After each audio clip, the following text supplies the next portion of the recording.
Hi everyone, it's Maria here from the Radiant Woman Movement, which is a part of the Maria Sumiloff project. The goal of all of the Maria Sumiloff projects is to help people move through and transform their so-called emotional pain points, which of course can stop them from living their lives to the fullest. Some of you have already done some of my work, and it can be with any number of projects under the Maria Sumiloff umbrella. However, some of you are new to this work, and of course tonight we are celebrating your feminine wisdom on this hot seat event. And you will find that most of this work is soothing, even healing for you. However, some of it will be confrontational, but just to put your mind at ease, we don't ever push people further than they are willing to go. So how do we do that? I guess I have been quoted as being the big sister of this gender work scene, and just like any other big sister who has their siblings' best interest at heart, I'm willing to fiercely ask the hard questions, and I'm also willing to be utterly vulnerable and tender with you. So I'm not perfect as a person, not at all, and I'm not always right, but I can tune into what is going on for you and others around me. And from this place, if something is not right for you, as you would with your big sister in real life, you can pause this work at any time if it doesn't feel right. And remember, what you're feeling is always, always, always valid. So just to lay down the foundation for tonight's event, let me just reiterate the rules for today's session. Every participant is able to ask maximum of 2 questions, and although it is a first time, first served basis that we work on, all the questions emailed prior to the hot seat will be answered first.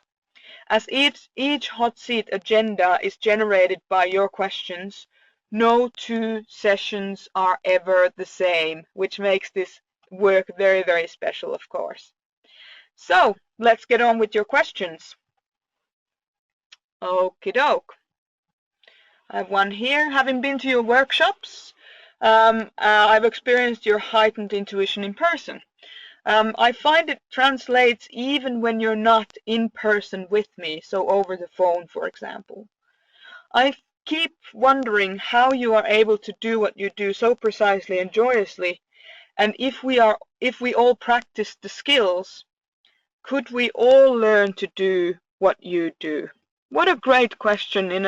Firstly, thank you for firstly being in the workshops and being a part of that creative space. The workshops was actually the first thing that I started to do with people, and the weekend workshops, and they're very, very close to my heart because when we come together, I mean, it's great over internet like this, but when we come together in person, the energetic creative space that is formed by all those who are in the space is just something unbelievable. I know that people who are on this call who have been doing my workshops in person would testify for that. But to go into your questions,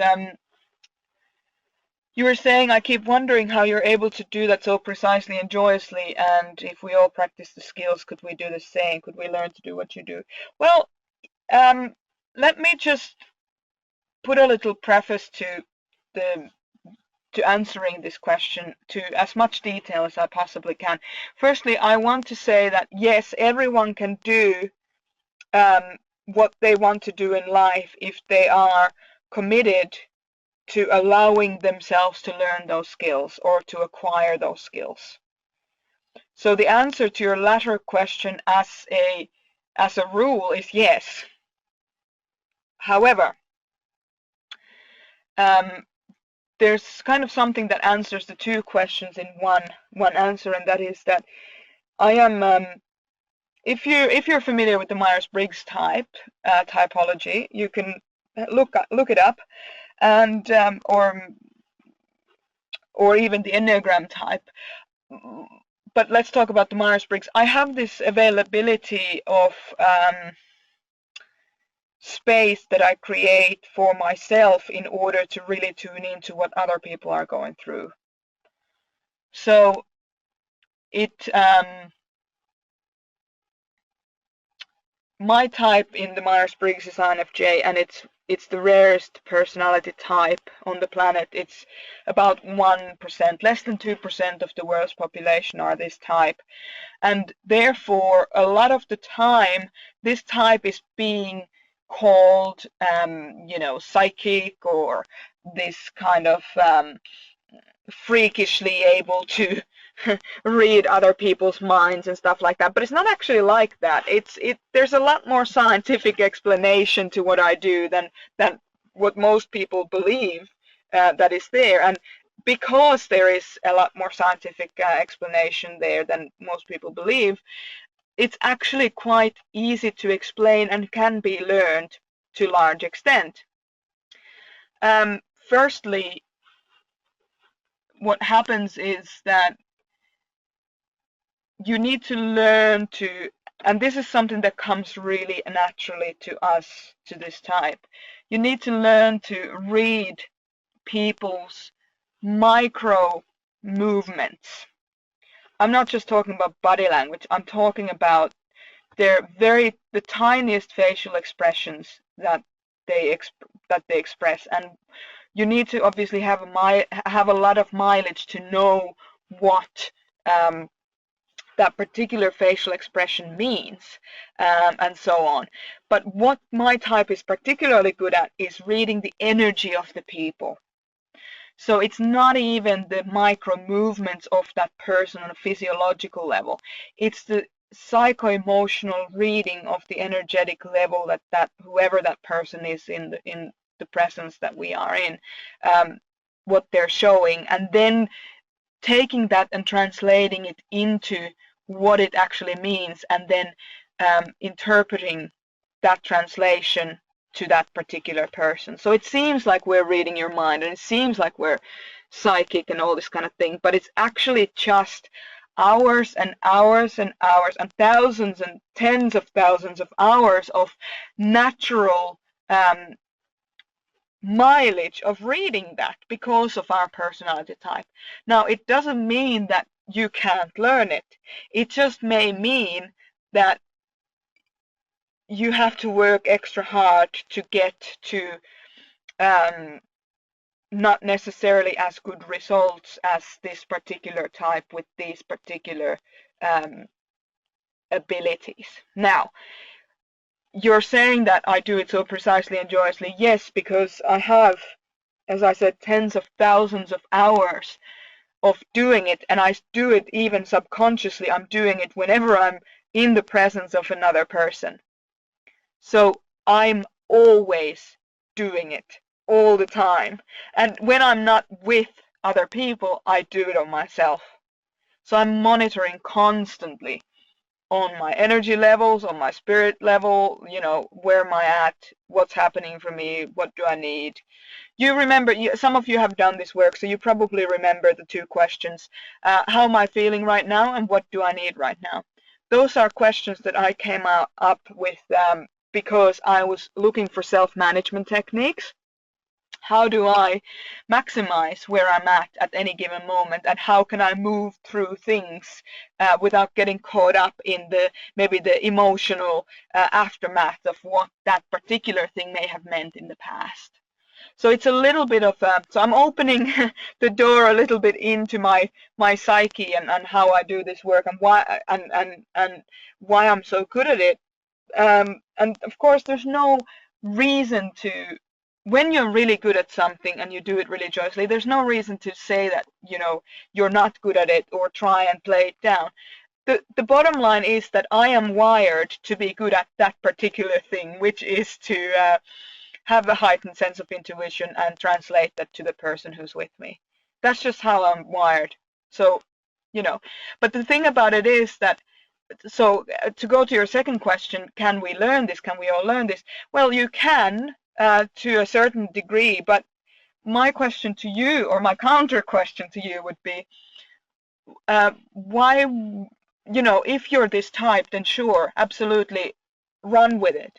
But find out what your type is, find out how you're wired yourself, and then heighten those qualities that you already have, because in heightening the qualities that you already have, you will be following your passion to a lot larger extent. Does that make sense? So, yes, exactly. So it's not like, it's all very admirable that you'd want to be like me, or it would be, yes, it would be nice if a lot of people would be able to do what I do, but the thing is that maybe that's not your path. And I know you, question asker, I know you personally, because you've obviously done the workshops, and you're not specifically an INFJ. I don't think that you should work so hard to try to do this, when in fact you can have something really amazing, and you have something really amazing um, that is right there for you, that would actually give you a lot more joy, I feel, than trying to learn this skill of heightened intuition. Now, I'm not saying that my type is the only intuitive type. I'm not saying that at all. There are three other types that are specifically that are intuitive types. And sorry, there's depends on what. Sorry, I don't just scrap that. Depends on what personality typing you use. There are other types that are intuitive types. So intuition is not just for this particular type, but it's a combination of being able to translate the intuition and read it so keenly is quite specific for this particular type. So go on online and look for, you can Google Myers-Briggs, or you can go into personalityhacker.com and do their genius style testing there. It's free, so you can find out there what your Myers-Briggs type and what the personality type in terms of your genius style is as well. And I find that Personality Hacker has some excellent information, and it certainly helped me in my own really embracing my own types, skills, and abilities, and I believe that that would be a really good road for all of you who are listening to this webinar to go down, and just explore your own type and how you're wired and what your own preferences are in life. I think you will get a lot out of it. So let me know if there's anything else on that that you'd like to talk about, but I'm going to move on to the next question. So the next question is, how will I find out what my purpose is? What a great question. Purpose work, we're actually on the Radiant Women's International Club webinars on the final term, this term 6, and we are just going through this purpose work. And it's interesting that this is popping up now, because nobody's actually, I've been running these hot seat events for a year now almost, and nobody's asked about purpose. And now obviously when it's, it's being talked about, it's out there in the universe, in the matrix, and now somebody who hasn't, I don't believe that you've done this work before with us, is asking, how do I find out what my purpose is? So you're obviously aligned with the energies of the program and everything that we're already doing. So welcome. How do I find out what my purpose is? Well, to give you a short answer is to follow your joy. What gives you joy? Now, our purpose often lies beneath our deepest wounds. That's where our greatest gifts to the world is, or are. And what that basically means is that the more you get to know who you are, and the more you get to know what your pain points are, and the more you explore the pain points with respect to yourself and to the people around you, the more you will find out what your purpose is. Now, that may seem contradictory to what I just said, by following your joy. That's where your that's how you find where your purpose is. It's the actualization of the purpose is in following your joy, whilst taking into consideration who you are and what really works for you and what your pain points may have been from the past. So what I mean, just to kind of bring that all together, what I mean is that your purpose is not necessarily the same thing as your vocation. Okay? Your purpose in this life might be to be a good mother. Your purpose in this life may be to be a good scout leader. You may not get actual monetary remuneration for what you're doing or what you're supposed to be doing. For some people, it's just extending kindness to others. We have this amazing friend who's just so happy all the time, and when you're in his presence, even if you're in his presence for 10 minutes or you talk to him over the phone, you just come out happy. You can't help it. Even if you're in the most foul mood, he kind of, it's like, I don't know if you've seen on social media this there's this kind of meme, this picture which says, happiness is free, sprinkle that shit everywhere. It's so good because that's exactly what it feels like this guy's doing. He's just sprinkling that happiness everywhere he goes, and it's almost like, he's walking down the street and everywhere else is raining, but wherever he's going, it's sunny. And so he has other business ventures that he's working with, which are creating income for him. But his purpose is actually to make people happy. And granted, because he's following his purpose, he's quite obviously very well liked in business and by people in general. And what happens is that he seems to have really good fortune.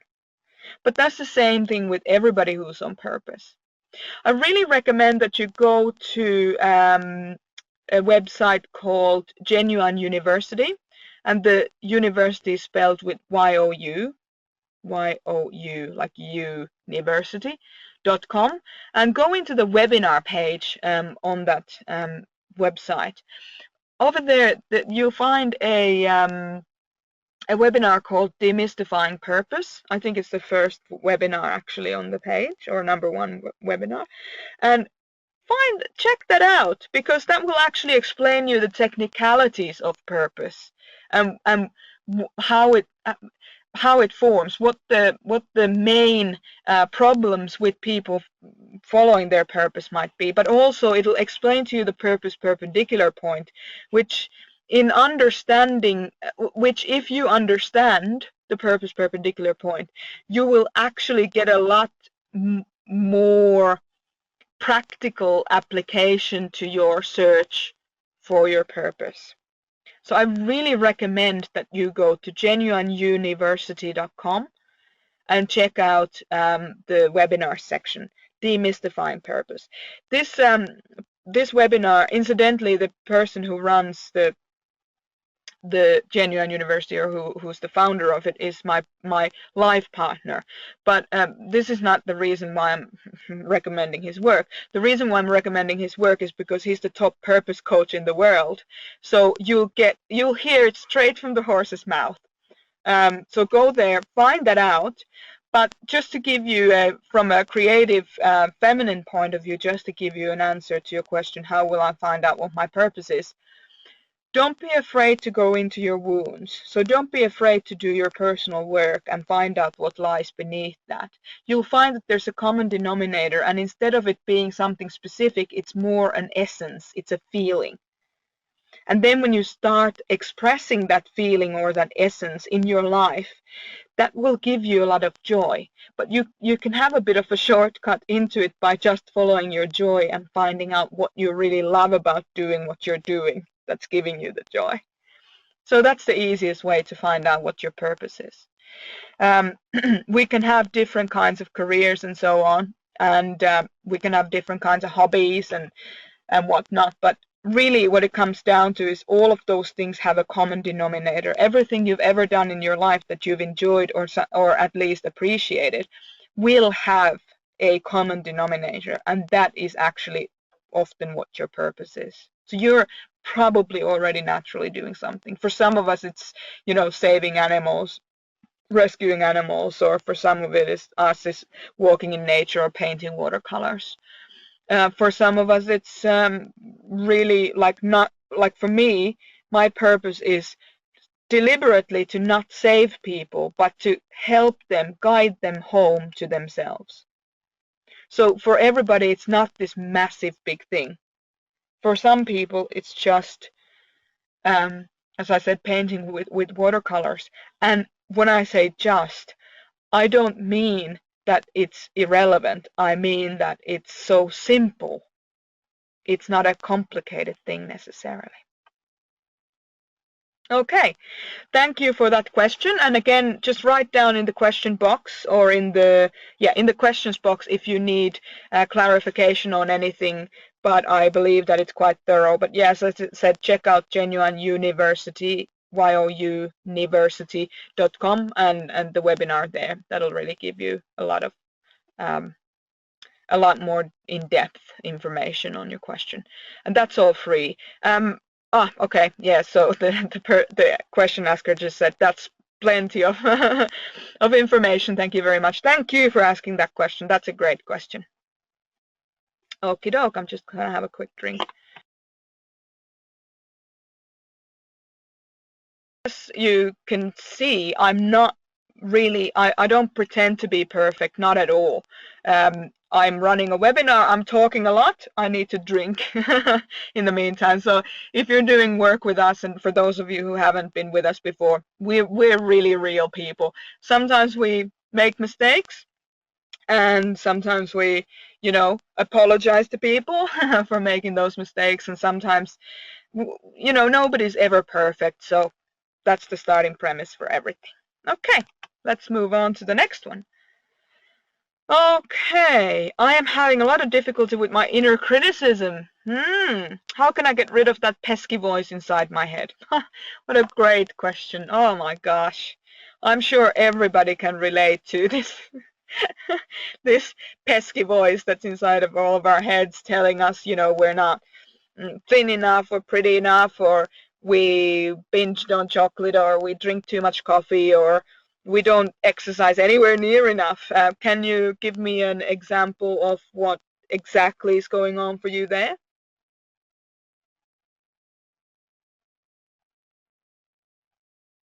Oh, okay. So the question asker is saying mainly to do with work, that I feel like I don't work hard enough. Right.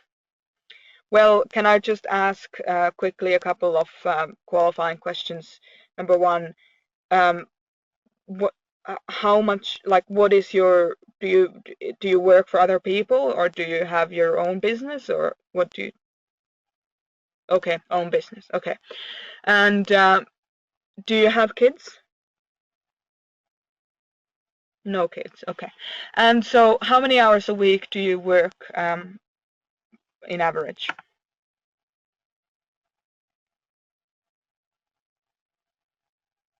50 to 60 hours. Okay.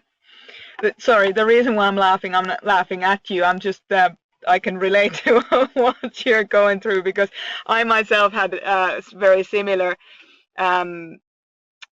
issues, and yeah, that's a big deal. Firstly, there's a couple of different aspects that I'd like to address here. Number one is that you're working hard because you want to control. You want to feel the sense of control over things. So it's your way of, like, some people smoke cigarettes, some people drink a lot of coffee, some people are addicted to exercise, and you seem to be addicted to being busy. Is that right? Does that feel right? Okay, yeah. I'm just taking notes here because I want to make sure that I'm addressing all different aspects of this question. So yeah, so it's almost like when you work hard, then you deserve something. Is that right? Okay, yeah. Okay. So you would, I would say, and correct me if I'm wrong, I would say that you probably define yourself through your work. And if I was to tell you, and don't freak out, this is gonna feel a little bit challenging.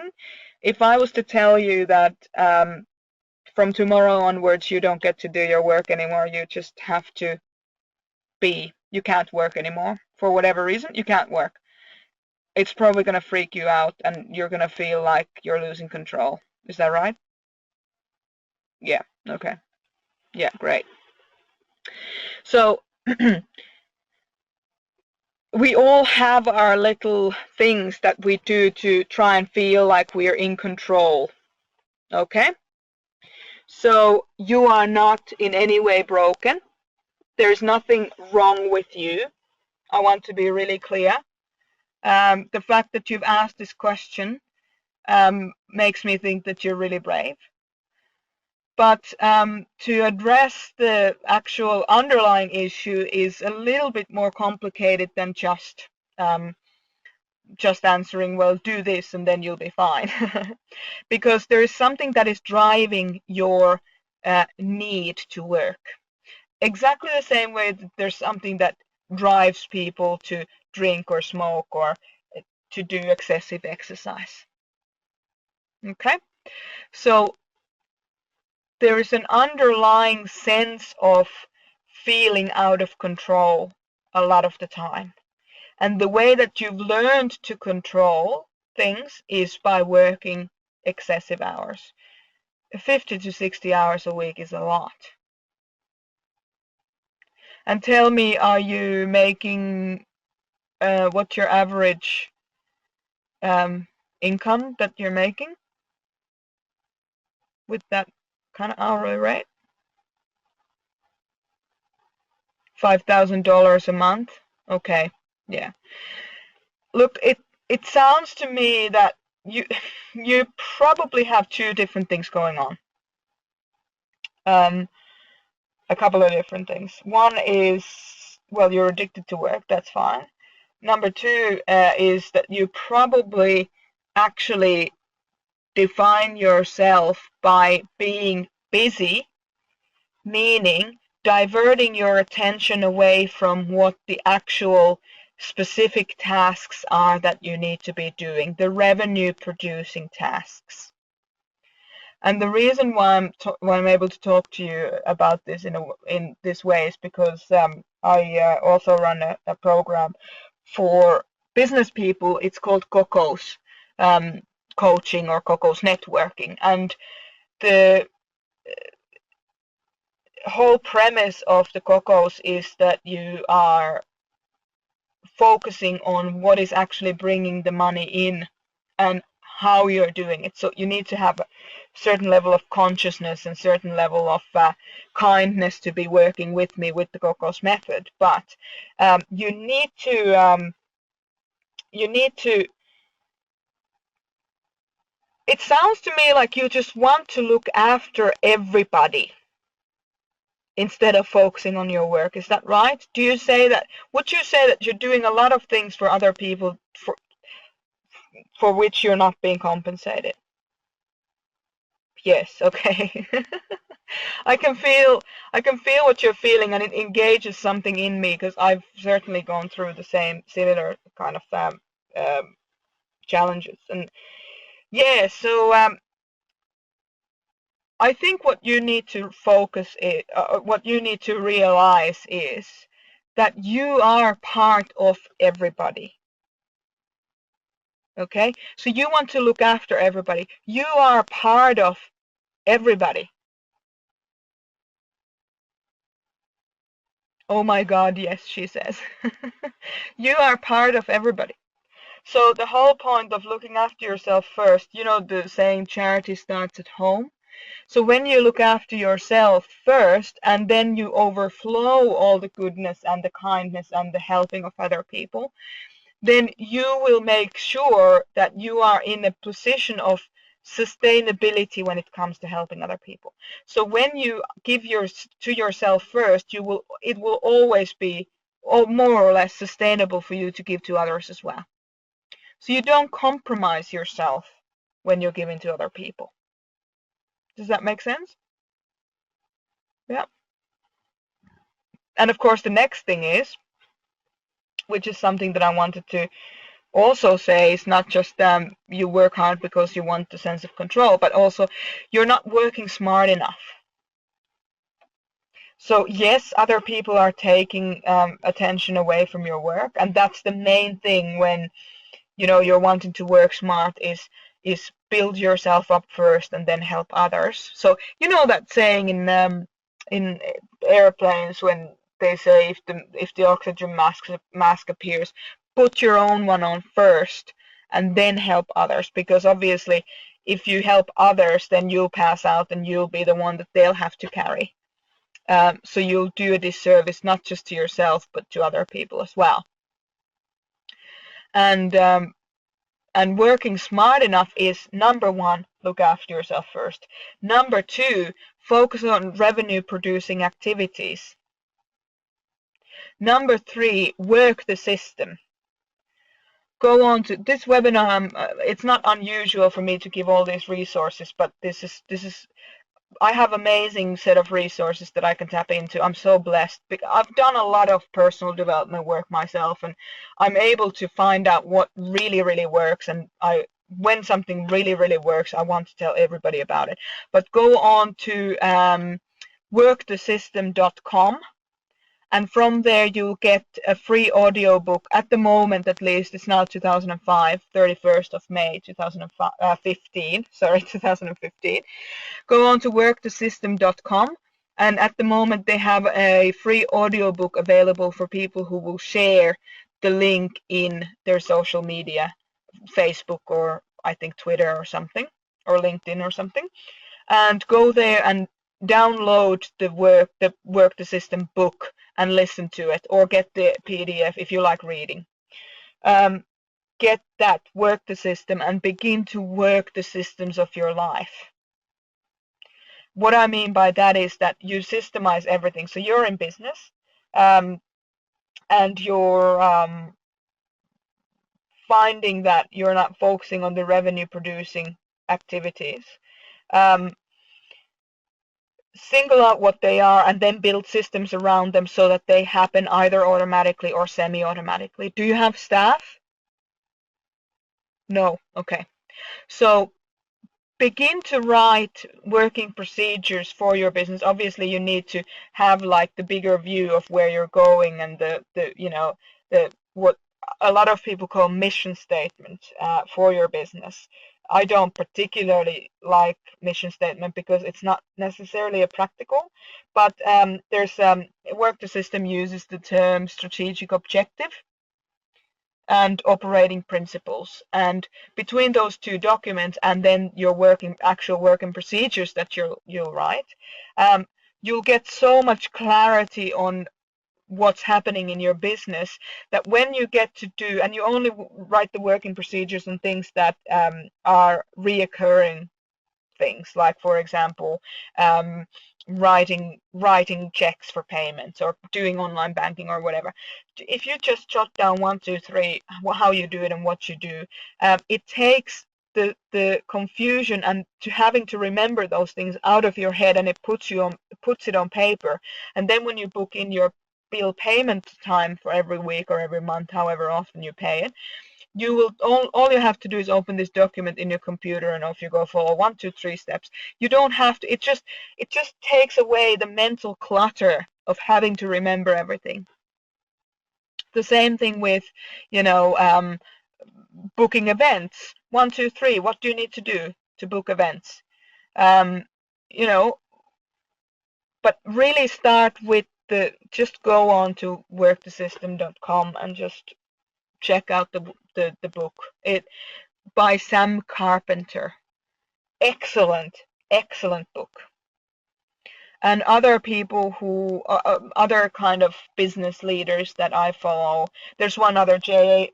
Abraham, who's excellent in shifting perspective so that you get an idea of what you've been doing all these years and how to um, focus on the things that are actually important for your business. It's not that you don't care about the other people anymore. It's not like that. It's just that you can serve them a lot better when you're in a position um, of clarity and feeling well yourself. And obviously, nobody's going to say no to money. And there's a lot of talk about, especially with inverted commas spiritual people and spiritual teachers, about how much they should charge and should they charge for the work that they do and all that kind of thing. But we all of us have a finite amount of time in our day. We all have 24 hours. And I don't mind charging for my programs, and I don't mind charging for very good price for my programs because they work. If they don't work and you've done all the work, then you get your money back. So I have no problem appreciating my work through the currency of money, because at the moment, how the world works is that all of us effectively exchange money for the hours that we put in. So if I'm just doing these webinars for free, and I'm doing the one-to-one sessions for free, and I'm just giving to the world, how am I going to be compensated for the time and the effort and the results that I've given to other people? Right now, as the world is, the money is the easiest way of showing appreciation. And it's also the most practical way of showing appreciation, because I can then take that money and go somewhere and revive the economy locally where I buy my groceries, and support the organic producers of organic food and so on. So, don't be afraid to obviously check your price points, but don't be afraid to charge for your time and value your time in the currency of money right now. Was that helpful for you? So there's a couple of things there that you can do right now. Start moving towards letting go of the control that you have, and just realizing that you're keeping yourself busy because you want to feel somewhat in control. And it's going to be uncomfortable for you when you let go of, when you let go of the rein. And I'm not suggesting that you should be able to let go of the rein right now. Not at all. I'm just saying that be open to the fact that you're working hard is actually a self-sabotage kind of thing. So it's not necessarily something that will serve you in the long run. And in fact, it's keeping you away from exploring your pain points. So what we were talking about before with that last question asker about purpose. When you start moving into your wounds, you can't move into your wounds when you're too busy. We all know that. We've all said, we committed into doing some personal development program, and then we didn't end up doing it because we were too busy.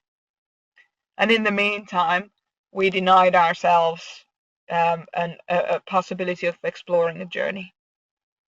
And you're not wrong in doing that. It's just that if you want to quiet the inner criticism, at the moment how you're quieting it is you're working hard and you're trying to work harder. But how to actually quiet the inner criticism is to face the inner critic and say, look, this is not good enough. I'm actually respecting myself now. I'm respecting myself now. And you'll find out whose voice it is too when you start standing up for yourself. Okay, so there's some resources for you. And of course, number 2, then go and check out Work the System. Okay, thank you. Thank you very much. That was such a great question.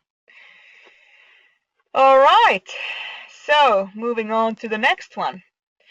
How do you give yourself fully to your inner child and your emotions so you can work through them but not let your inner child run the show? Wow, what a great question. Oh my gosh, so many people are really being challenged by this, especially when we start doing the work. We go into inner parenting and find out how to manage ourselves. And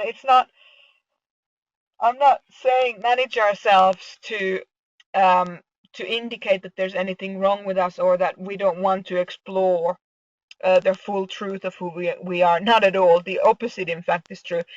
Through managing ourselves and through self-parenting, we actually find out what our purpose is.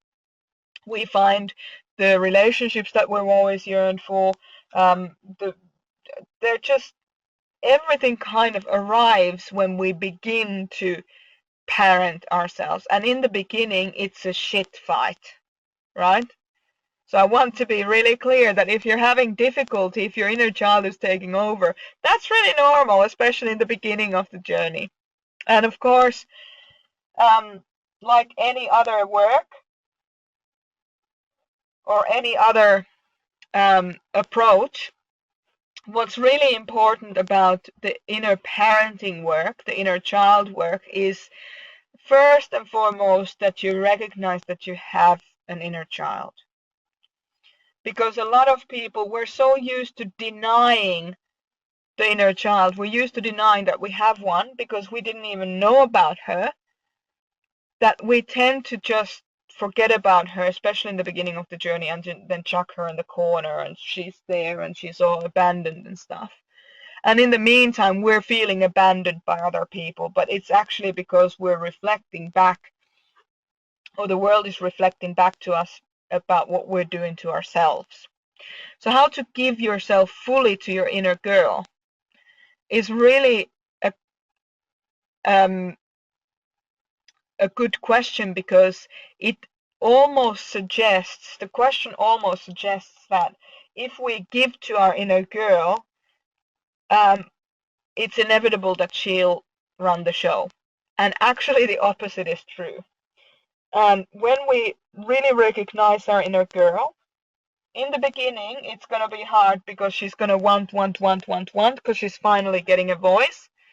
But if you keep gently giving to her things like support, like nurturing, like make sure that you're eating properly and being hydrated enough and all that kind of stuff, and emotional support. So when she freaks out, you step in as an adult and say, listen, inner girl, I know you're freaking out right now. That's, wow, that's a big thing for you, obviously. And you validate her. She starts to be less and less triggered when she comes out, and she starts to be more and more creative and happy and extroverted. So what happens is that when you give yourself fully to your inner girl, that giving yourself fully also means parenting. So, and your emotions, you give your emotions to your inner child like you would give emotions to your own child, which means take responsibility of how you're feeling and then share that in an age-appropriate way. So obviously, if you're having a hard time, instead of saying to your inner child, like you would perhaps to your physiological child, you might say, I'm having such a hard time right now. Let's try and have fun. Let's try and book fun to some not so distant future. So even if you can't give to that child exactly what they need at that moment, you can say to them, listen, I'm having a hard time, and this won't last forever, because we all know at this point, and especially people who've done this work before, and you've certainly done this work before with me, is that every emotion will eventually pass. It's just how it is. Every emotion will eventually pass. So you can teach that to your inner girl as well and say, listen, sweetheart, or however, if she has a name, if she's told you her name, because the name isn't necessarily the same name as you have as an adult. It can be something entirely different. I have a different name for my inner child. She has her own name. But you can say, listen, sweetheart, you know, I hear what you're saying. And right now I'm having an extremely hard time. But what I would like to do is I would like to be able to give you what you deserve, because you deserve love and everything. I want to give it to you. And I'm learning. Just as you're learning to ask for it, I'm learning to really give it from all of my heart. So you can be open-hearted and you can give all of yourself even if you're not in the best possible place and even though your inner child is triggered. And the easiest way of figuring out when your inner child is talking to you, especially in the beginning of getting to know her, is when she's triggered, when she's throwing a tantrum. So just soothing her as an adult and saying, sweetheart, I know you're having a really hard time right now. Let's see, like if you're able to go into it right there and then, you can say, here, let's see what's happening for you, what's going on for you, and then take your special notebook and start writing down what's coming. And if you don't have the time to do it right there and then you can just say to her, listen, sweetheart, I'm having a right now I can't attend to this, but I really want to honor what you're going through. Let's do it a little bit later together. And for now, just, take a little moment and take a couple of deep breaths and go and see if you can go and play. And then maybe do some fun thing, with yourself or your inner child, if you can do it for a couple of minutes. And if you're really, really busy, you can just say, sweetheart, yes, we will look at this immediately when when I'm finished with this particular thing that I'm doing. Yes, we will look at it then. And then you book it in so you don't just forget about it. Because lying to yourself is, the same as lying to other people, which is something just never happens. You promise something and it just doesn't happen. What happens eventually is that your inner child will just keep receding and going into her shell more and more and more, and it'll be more and more difficult to actually access her. So that's what I would say about how to give yourself fully to your inner girl, and your emotions, and how you can go through emotions together, and not have her run the show. But again, that's something that we do intensive inner child work at the weekend workshops. So that is certainly something that if you need further help with that, that's something that where you can really get it. Okay. Did that answer your question, or do you want any clarifying questions around that inner child? When is the next workshop?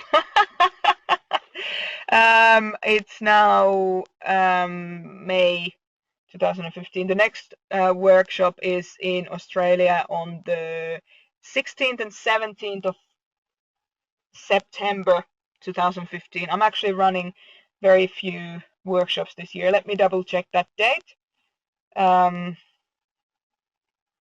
because I wasn't expecting that question. I'm pretty sure it's 16th, 17th, but let me just double check. September 19th, 20th. 19th and 20th of September 2015 is the next the Radiant Woman Weekend Workshop. Just as well I checked it. Sorry about the confusion. 19th and 20th. And that's going to be in Singleton, New South Wales. Any other questions on that? No? Okay, cool. Excellent. So let's move on to the next one. My partner is having a hard time at work. He's not talking about it, and he's not asking for my help. And when I ask him about it, he just says he doesn't want to go there. What should I do? Wow, yeah, that's a big one.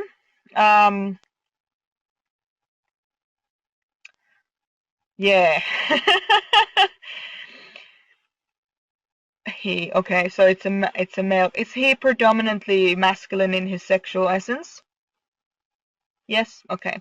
So he's a bloke's bloke. The question asker said. Okay, bloke's bloke. So um, men. Okay. Let's start with. I'm going to do a little bit of generalization here, so just bear with me, because 80% of men are actually masculine in their sexual essence, and only about 10% of men are feminine in their sexual essence, and about 10% are neutral in their sexual essence. So most men, so when I'm going to say from now on, when I say men, I mean most men. Most men do, because they have the masculine sexual essence, their brain wiring is also different than most women's. And how the male brain is wired is to, number one, provide. Number two, provide money, so provide food, provide security, number two. And also, they are very direct line thinking. Okay? Men's, there's a part of the brain called corpus callosum, and in women, corpus callosum, so basically it's like a bridge between the left and the right hemisphere in the brain. And the right brain is very creative and emotional brain, and left brain is very numeric and very factual and very linear side of the brain. And in women, the corpus callosum, so the bridge between the left and the right brain, is a lot more not precise, it's a lot more defined. So what I mean by that is that it's more developed in very specific ways, and the specific ways that it's more developed in are passing information between the left and the right hemisphere. Okay, so men don't have that fastness of left passing the messages on between left and right hemisphere. I'm not going to go into it too much. You can read more about this if you want to. There's a couple of really good books on that. Let me see if I can get a good reference book for you as well. But basically what happens is that men don't like to talk about feelings because they take longer to go through the feelings and actually try and articulate them. Okay? So that's what the problem is with why he doesn't want to talk about it. It's most likely because he doesn't know what to say. He just knows that it's not right. Okay? And then there is the shame of having problems at work, which then means that he feels like he might not be the provider of the food and the money, and as well as the security if he fails. Does that make sense? So basically, there's a couple of different reasons why he doesn't want to talk to you about it. And if you pester him, he's gonna shut off even more. I would venture a guess. Yeah, that's right. Yeah, exactly. So what's basically the best? What you're asking, what should I do? Well,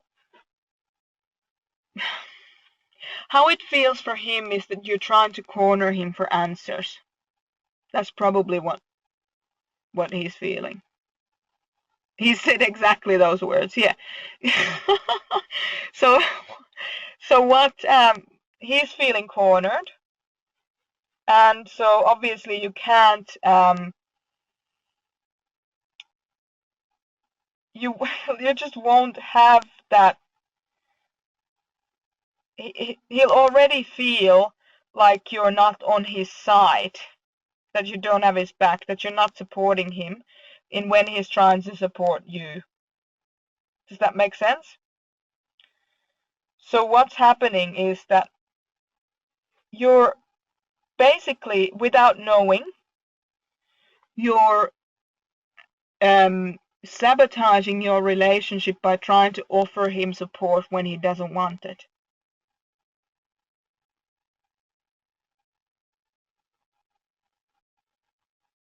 How does that feel? Yeah, I feel like I've been banging my head against the wall. Exactly. So what should you do? Number one, stop doing that. Number two, what's really important is that you actually find out what he wants. So become a supportive partner by asking him, is there anything I can offer you? Instead of trying to offer things to him that may hit or miss. Okay? I just found a book. It's called The Female Brain by Dr. She's a medical doctor, Luann Brizendine. Brizendine? B for Bertha, R, I, Z, E, N for nothing. D for David, I, N for nothing, E. Luann Brizendine, MD, The Female Brain. Very good book. Explains an awful lot of the differences between men and women from a brain structural point of view. I believe she's, I think, a neurosurgeon or neurologist or along those lines. Anyway, she's very much into the brain structure and how it all works, and it will explain an awful lot of things. It's you can get it on Kindle and everything, so it's easy. And yeah, so the main thing is you're asking me what should you do. Turn that question around and ask your partner this question. Is there anything I can offer you right now? And it doesn't have to be about the work. Don't make it about the work, because he's already perceiving that you're not in the same team, that you don't have his back. So what you need to do, instead of becoming irritated and pissed off about him withholding things and you're feeling insecure in the meantime because you're not sure what's going on, is start behaving like a real team member and kind of go like, you know, you're actually providing for us all this kind of stuff. How can I provide for you something? Emotional support, practical support. Do you need nurturing? You know, would you like some special dinner? How can I make you feel like you are special? Because it's really feeling very unspecial right now. And if that feels like too big of a stretch, so if you question asker, I don't know you, we haven't done work before, so if it feels like it's a too big a stretch for you to be actively kind, then at least, because sometimes there's too much like history and too much negative mileage to go quite that far with this, start with baby steps and start basically with stopping doing what you've been doing, which is to ask about his work. And it's not that you don't care, it's just that it takes the pressure off him, and then he's more likely to open to you about it when he doesn't feel cornered, as he says himself. Does that answer your question? Yeah, excellent. I'm glad you got. Oh yeah, okay. Thank you. Thank you. I'm glad you got a lot of value out of that. And definitely, yeah, check out that book. I think it's great for everybody. All right, let me just take a quick drink of water. I'm very hydrating. Okie doke. Next question. How can I set boundaries with a passive-aggressive mother who wants to control how I pack? I'm moving next week and I'm dreading having her help me, inverted commas. Oh, what a great question. Oh, sorry you're having to deal with that kind of thing. Basically, what you seem to be really clear on that it's passive-aggressive patterning. So yeah, I'll give you the benefit of the doubt. So she's basically trying to control how you pack and how things should be done? Yes, okay. She's just trying to assert dominance, which means that she's trying to assert control over a situation that feels out of control. Are you guys close? Yes, okay. She's probably, and are you moving far from home? Yes, okay. So interstate, okay. So she's probably feeling very, very uncomfortable about you moving. Have you lived away before? No, okay. She's probably feeling insecure and uncomfortable with your moving, and she's just probably trying to control something, to have some sense of control in the situation that feels completely out of control for her. Do you think that might be the case? Yes, okay. Try this. I mean, if it was something, if it was a passive-aggressive mother who just wouldn't let, and you weren't close, and they'd be just literally just trying to control you for their own benefit, then my advice would be very different than what I'm about to say. It sounds to me like she's having a hard time letting you go, and the best thing that you can do with her is just say to her, reassure her that you'll actually miss her, and that you'll be talking regularly on the phone. So just make sure that you reassure that you might be away, but the technology is pretty good these days, so that you're still gonna keep in touch. And even if it makes her feel better, if you can plan a trip for her to come and visit you, or for you to come and visit her. So, you know, something, give it a bit of continuity.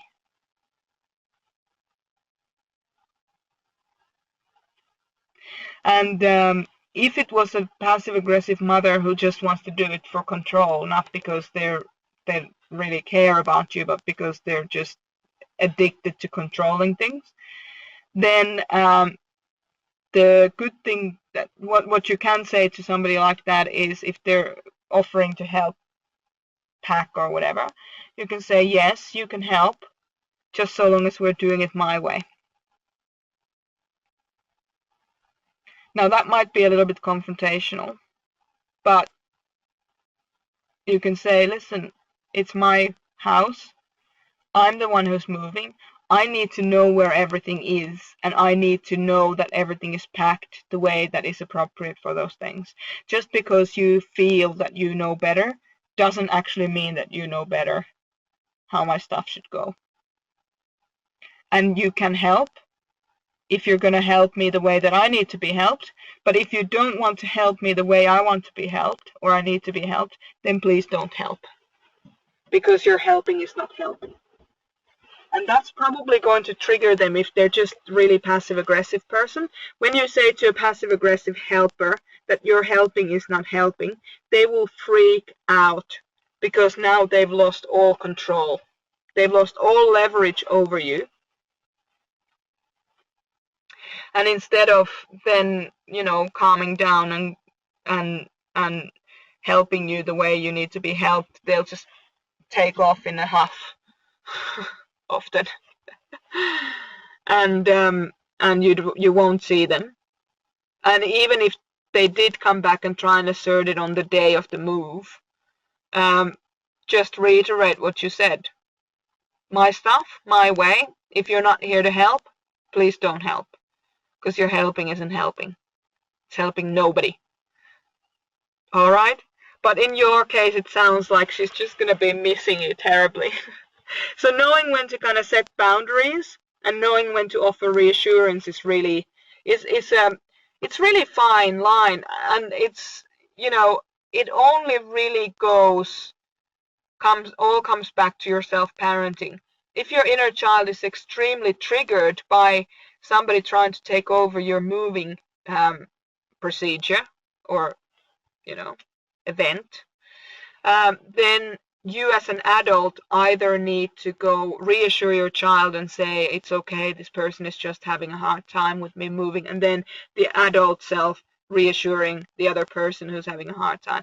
Or if it feels malignant, if it feels manipulative, then your inner parent needs to say to the inner child, here, I'm going to stand up for you. I know you can't do it right now. I'm going to do it for you because I love you and you're an important part of my life. And then you stand up to the bully and say, listen, that is not going to happen. So if you're not going to help me the way that I need to be helped, then please don't help. Did that answer your question? Yeah, yeah, it sounds like it's the first one. Yeah, it sounds to me too. Okay, right. Moving on to the next question. We're having great questions tonight. I feel so blessed to be exploring these with you, because the more we explore these things, and I know that sometimes the questions may seem a little bit repetitive from one session to the next, but actually what happens is that we just keep going deeper and deeper into the same subjects and getting more and more understanding from different angles on it, which allows a lot more flexible transformation on bringing those things into your everyday life. So when you're changing and when you're doing your self-parenting and everything, being reminded of things regularly. So if you were to do this webinar once a month, like we do the Radiant Women's Hotseat event once a month, it just reiterates the things that you've already learned and gives you a different angle on things that you've already learned. So it just almost sets things in stone to have a little bit of repetition. And of course, you will be finding that you'll learn new things as well as we go on. So moving on to the next one. When I'm at work, I feel like everyone's really superficial and only interested in talking about frivolous stuff. Who else can relate to that? How can I connect with people on a more meaningful level, and how can I make them more interested in me just as I am? I bet so many people can relate to your question. There seems to be almost like a global movement right now of moving away from superficial things and more into meaningful things in all of our lives. And certainly we can see there's a big movement against wastage and, you know, being frivolous with things, and there's a lot more focus on recycling and, you know, appreciating things that you have and so on, and not going for having a lot of stuff, but having more maybe experiences or meaning in life. And it sounds to me like this person who's asked this question isn't actually on the call, but it sounds to me like you are certainly an introverted person. Introverts tend to spend more time in introspection, which is internal inspection, which basically means that introverts are not afraid of self-examination, right? Introverts find talking about frivolous things quite boring in general, because it feels like they've already done that particular level of introspection when they were kids, you know, talking about other people or talking about gossiping about things or talking about the weather or whatever. They've already covered that stuff ages ago. They're not interested in talking about it again and again and again because it's really meaningless. So a lot of introverts are looking for meaningful conversations. And this person is asking, how can I connect with people on a more meaningful level, and how can I make them more interested in me just as I am? How you can connect with people on a more meaningful level begins with basically not expecting them to have to. Because if you expect them to have to do that, you'll probably be a little bit disappointed, because most people on the planet are actually extroverts. So they don't even necessarily connect to things that are meaningful on them with people whom they don't feel that they have an intimate relationship. So if these are your work colleagues, they may not have a really close relationship with you to begin with. So therefore, a lot of extroverts don't talk about their personal stuff or meaningful stuff with other people. And it doesn't make extroverts any less important or any more stupid or any of that stuff. It just means that they're wired differently. Introverts' natural reaction to when they're finding things out is to go inside into introspection. And an extrovert's way of finding out new stuff is to get the reflections back from the world about what they're doing, right? So it's just two different ways of learning or acquiring knowledge. Neither is worse than the other, of course. It's just different. So expecting everybody to have a meaningful conversation with you is going to set you up for a failure. So you will feel that you're banging your head against the wall, or that you're not getting anywhere with people. So the main thing is to really look at who is there, and whether or not that person who is there is actually capable or interested in talking about things other than superficial. There's I have this saying that I don't like talking about don't talk to me about the weather unless you're a farmer. And what that means is that I don't like having superficial conversations. My life is very intense. Anybody who knows me, especially if you know me personally, you know that I walk my talk. My life is intense. I live 3 years in one day. With the amount of stuff that I do, and the emotions that I go through, and the introspection that I go through, and the learnings that I go through, and how I observe everything that happens around me all the time. And it sounds like it's a lot, and it is. It's a lot. But not everybody actually wants to do that. And if we were all like that, we would never relax. The most amazing thing about extroverts and the superficial stuff is that it allows you to be distracted from the constant examination of life. So that superficial stuff does have its purpose very much, what seems superficial.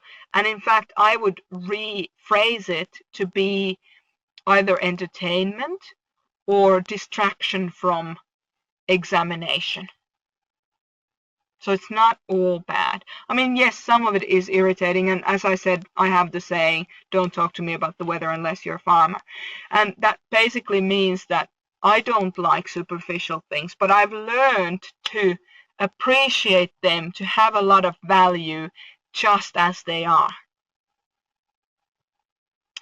And then how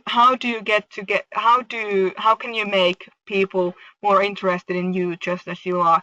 Some people just won't be interested in you just as you are, and that's fine. You'll eventually be okay. It may sound a bit harsh right now, but you'll be okay, because not everybody needs to be interested in you just as you are, especially if you're an introvert and all of a sudden now you have 15 new best friends.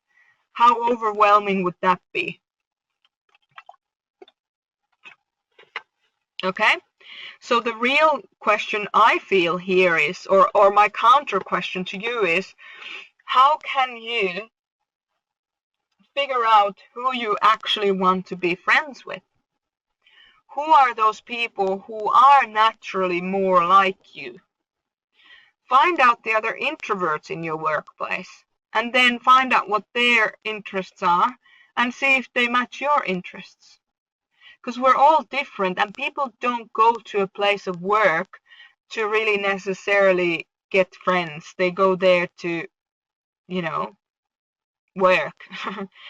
So by putting yourself out there as a real person, firstly, do it very gently. Don't just arrive and then announce it. Do it very gently. So give snippets of your true self to people and see how they handle it. Because a lot of people are introverts and extroverts, will find themselves to be more at ease when you are being real about who you are, but not giving too much of it. So little snippets. Because I'm so intense, and I'm probably one of the most introverted people you'll meet, which you wouldn't think now, listening to me, or if you've been to a workshop, you wouldn't think that that's true. But if you know me personally, you will know that it's true. And how I learned away from the introversion, so how I learned to connect with people whom I had deemed superficial, was to learn to measure how much I was going to give of myself in the beginning. So do it gently. So give of myself little snippets of information of myself very, very gently. And then as time went by and I realized that people were actually accepting that, and I could just relax into it and give a little bit more. And when I learned the language of how to give of myself, so I learned to put words onto how I was feeling or who I am, the language became easier and easier, and it became easier to give more precise or slightly bigger chunks to other people about who I am and what I'm about. And when they learned to respect that, or when they learned something about me and then they went like, oh wow, that's amazing, I've never thought about it that way, and thank you for sharing that, and so on, then they started to ask for insights and ask for things about myself. And that's really nice. Like that's when I feel then that somebody wants to be a part of my inner world, because introverts have the inner world that is their real world, and extroverts have the outside world, which is their real world. So we need to almost like with extroverts and introverts, we need to introduce ourselves to each other's worlds. So I hope that that's answered your question pretty well. It's an interesting topic, certainly, and I wish you were on the call. I'm sure you'll be listening to this audio later on, so I wish you would have been on the call, because I would have wanted to go into it a little bit more with you. But the sense I'm getting from this is that you're frustrated about people not caring enough, and how can you basically make people care more. And as I just said, just let them know who you are, little bits at the time. Okay. Moving on to the next question, and I think this is probably going to be our last question of the night, because we have only 10 minutes left.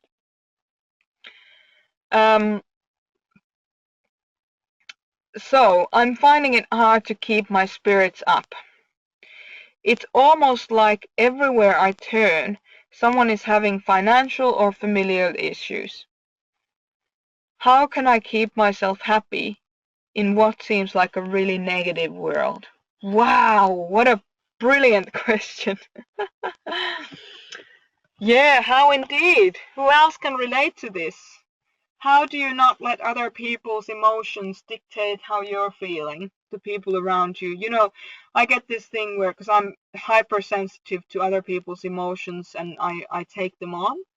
And that's one of the things that I do that makes me really good at what I do, because it allows me to feel how the other person's feeling. And then I can translate that into something that they may or may not have been aware of before. And I find it really difficult to drive in rush hour traffic, because there's so much aggro around. I find it extremely challenging. I almost never drive when there's a lot of traffic. Not because I can't manage it, I can, but when I stop driving, the price is almost too high to pay, because I get anxiety, and like I need to work. I need a good half an hour to an hour to come back from it. So sometimes it's just not worth driving so much in so much traffic for me. And it is like, for me, this is a hypersensitive thing, so I really relate to this. And it does seem like everybody and their dog are having financial and familial issues or whatever drama going on in their lives. And of course, you know, we could go back into looking at law of attraction and so on, because there is something to be said about whatever you put out there, whatever energy you put out there, you will get back. And if you're on a frequency of stress, then you will see the stressed people around you. You know, like when you get that new car, and you didn't see anybody driving that car until you got it, and then all of a sudden everybody's driving that same car. It's like you're conditioned when you have when you put attention to something, you're conditioned to begin to see it everywhere around you. Now, I'm not saying that people aren't having a hard time in the world, that you're just imagining this thing. I'm not saying that at all.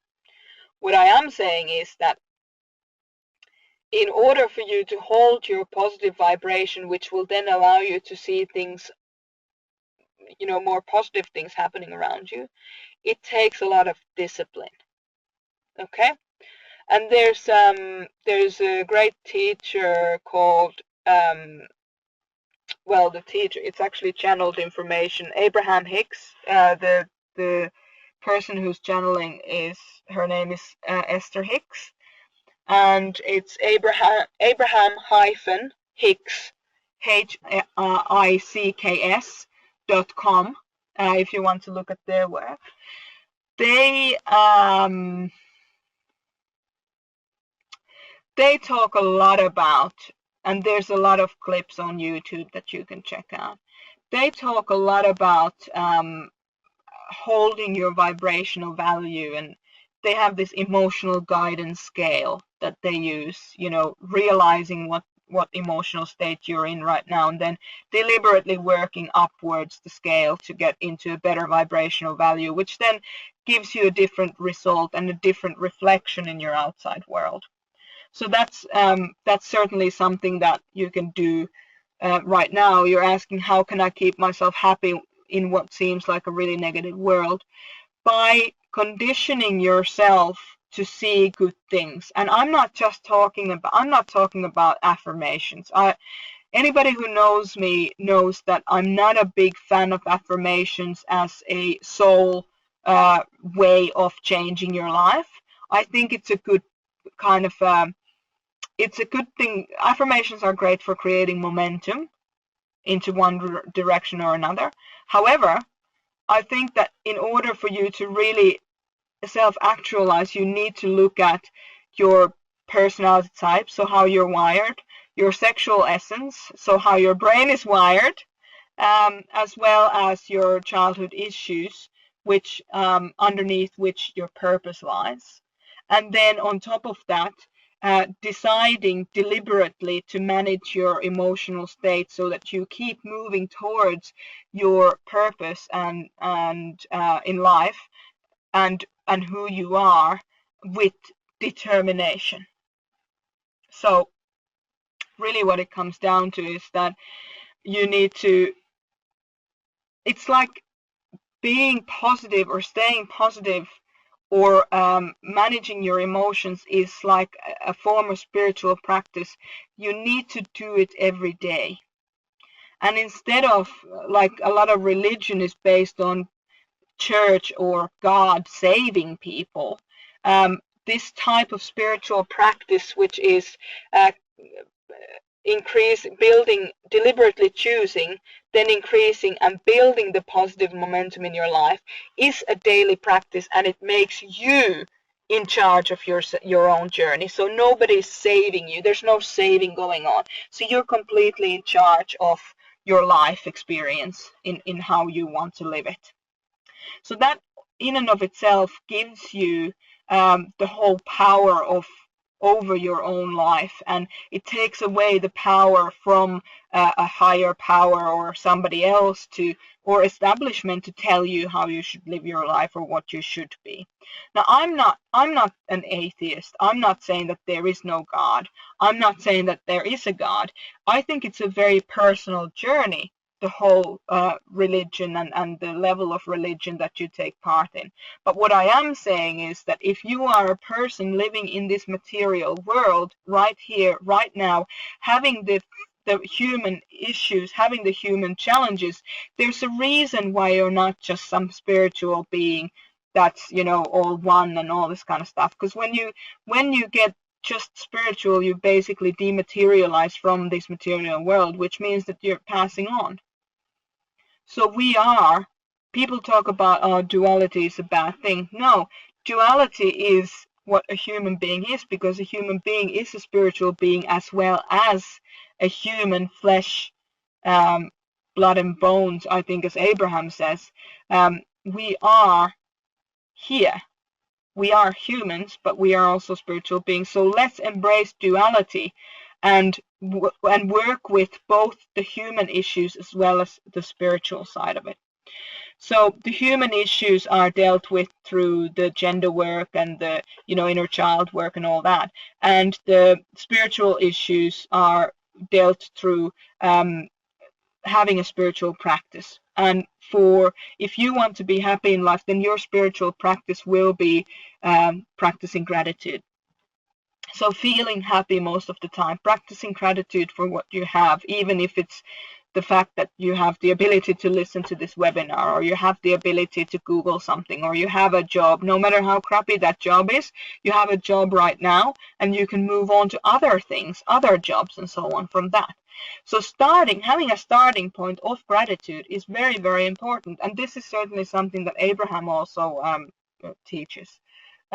So yeah, how can you keep yourself happy?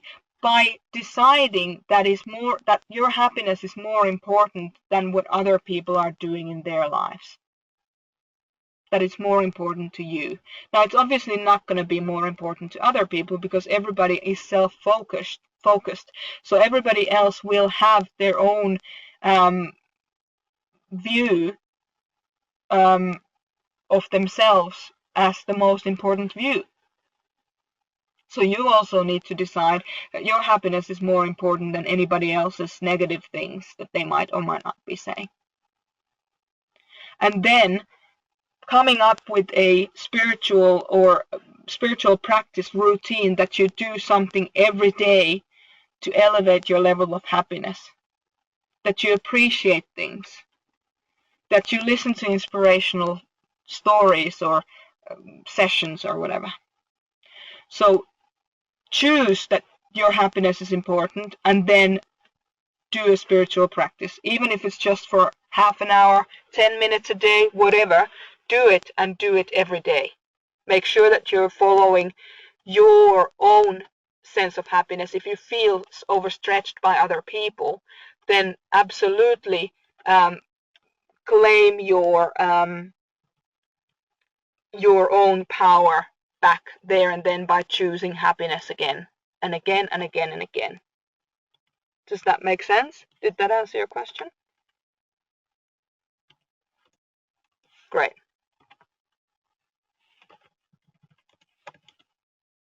Great. And that is such a good question, because a lot of people are suffering at the moment, and we forget when we're in a bad way, because obviously negative momentum builds as well as positive. So we forget that we actually do have a choice. And you do have a choice. Absolutely, you have a choice. Okay. So I think we best leave it to that. We're on time. It's 8:30 p.m. on Sunday evening here in Australia. And I'd like to just say thank you so much for all those amazing questions. That is just brilliant. And let me just reiterate that you are such a big part of these hot seat events for them to be successful, and your amazing questions are so important. And if you do have questions that didn't get answered on this webinar, they are first come first served, as you know. So please make sure that you have your questions well in advance of the next webinar if you want to make sure that they are going to be asked on the live event. So this hot seat event was brought to you by the Radiant Women Movement, a branch of the Maria Sumiloff Project, which supports both businesses and individuals to get real results in both their personal and professional lives. The purpose of the Maria Sumiloff Project is not to save people, but for the facilitators to act as guides while helping others to find a way home to themselves. We also help people building honoring relationships with themselves as well as other people.